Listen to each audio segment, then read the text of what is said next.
Docteur Ahmed Ben Saada, je ne vais pas abuser de votre gentillesse, mais comme vous êtes un spécialiste des guerres de quatrième génération, est-ce que vous pouvez nous expliquer ce qu'est une guerre de quatrième génération ou ce qu'est tout simplement une guerre cognitive? Alors, il y a en fait une légère différence entre les deux. Une guerre de quatrième génération, c'est une guerre qui est non conventionnelle. C'est une guerre qui utilise l'information comme produit arsenalisé. Donc, on va utiliser l'information comme étant une arme pour justement déstabiliser les pays en invoquant, comme vous l'avez dit, de l'infox ou des fake news ou en fait de la désinformation pour justement essayer de toucher la stabilité des pays. Les guerres cognitives, ça fait partie de la même famille, mais en fait, ce qui la différencie, c'est que on va essayer d'utiliser, en fait, non seulement de vouloir faire croire aux citoyens quelque chose, mais on va essayer de voir comment on peut changer sa perception.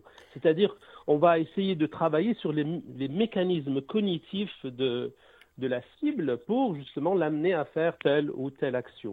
On Et est dans ça, une en sorte de fait, manipulation. exactement. Donc, on est dans une manipulation du cerveau Oui, et on n'est pas c'est pas de la science-fiction. oui, Un grand spécialiste en fait, de ce domaine-là, qui s'appelle James Giordano, qui travaille avec l'armée américaine, il a bien en fait déclaré que le cerveau humain est devenu le champ de bataille du oui, 21e siècle.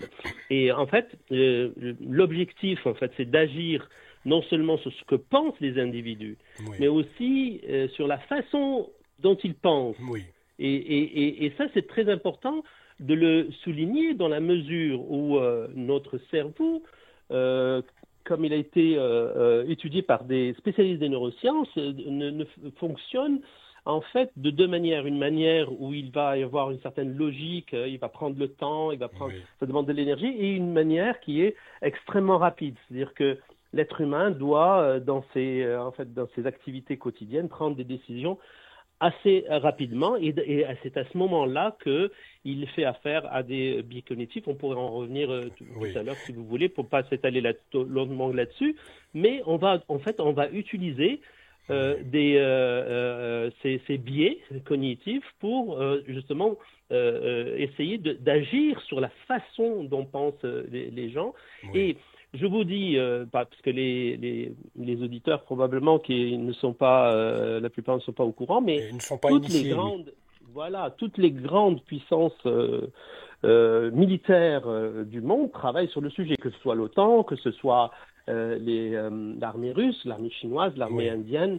Il y a des écrits là-dessus, il y a des conférences qui se font régulièrement sur le sujet, et en fait, c'est un oui, domaine extrêmement important dans la oui, mesure où il fait intervenir les sciences humaines, il fait intervenir l'informatique, il fait intervenir le big data, il fait intervenir l'intelligence artificielle, les deepfakes, et aussi des gens qui travaillent oui, juste sur les neurosciences et à travailler sur comment le cerveau fonctionne pour qu'on oui. puisse lui faire faire l'action qu'on lui demande. Et une question simple, docteur Ahmed Ben Saada. Est-ce que ces guerres ont déjà commencé et sommes-nous la cible aujourd'hui de ces nouvelles guerres, comme on les appelle, guerres de quatrième génération, guerres cognitives?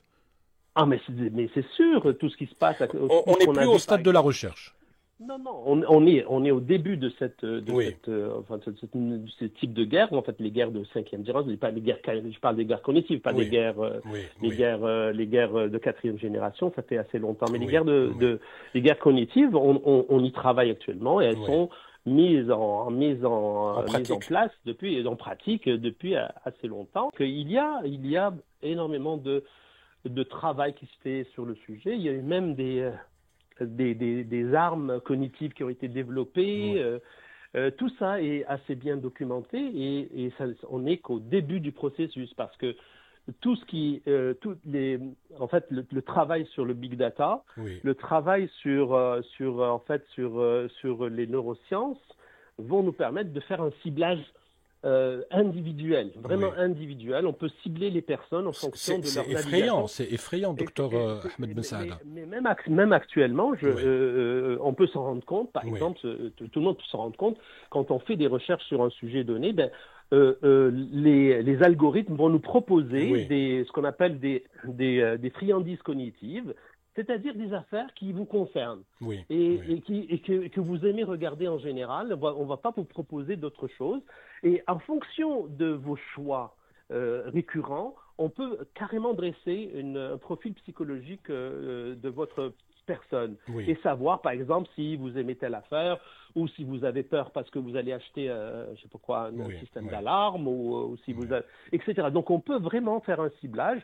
Et ce ciblage qui était au début destiné aux commerçants pour savoir exactement qu'est-ce qu'on veut vous vendre, maintenant, il est récupéré par les militaires et on peut vous faire croire à quelque chose que normalement vous ne croyez pas. Vous savez, la guerre de 4e génération ou la guerre cognitive, ce sont des guerres. C'est-à-dire qu'elles vont causer autant de dégâts qu'une guerre conventionnelle, sauf qu'on ne le voit pas, ça nous paraît tout à fait normal. Il n'y a pas d'obus, il n'y a pas de bombes, il n'y a pas de... Nous sommes dans le non conventionnel. Exactement, dans des guerres non conventionnelles, mais qui font autant de dégâts.